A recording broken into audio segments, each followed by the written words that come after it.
your 4 essential grinding wheels when you're learning how to use the grinder.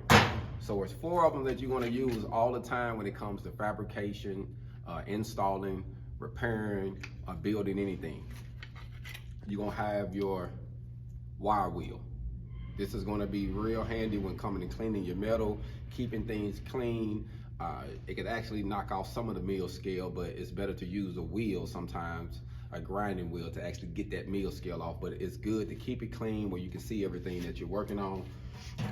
Then you're gonna have your grinding wheel. Now these come in different sizes, just like the wire, but you're gonna need this to actually take out the metal a little bit quicker because it's more aggressive. It's more aggressive, but when you're using these, you wanna make sure that you focus on the weld and not the material, because you can actually eat into the material. You don't wanna do that, you wanna eat into the weld.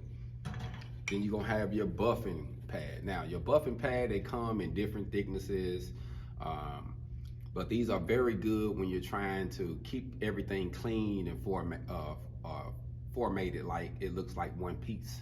So if you have a weld and you're connecting something and you want everything to look like it never, like it just was made like that, you want to use this buffing wheel, get the weld knocked down, smoothed out some, and then it helps with the touch. So it keeps everything smooth, any burrs that's on there, keep anybody from cutting anything, cutting their hands and things like that.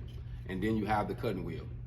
This cutting wheel is essential for cutting pieces off or putting in other parts, or getting you a nice clean smooth surface without gouging out so much metal.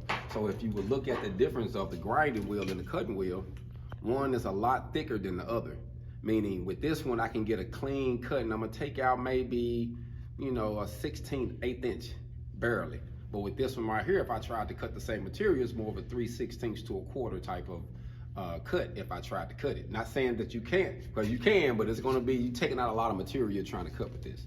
So I just wanted to give you an update and say these are the 4 essential consumables you're going to need when you're learning how to use this grinder.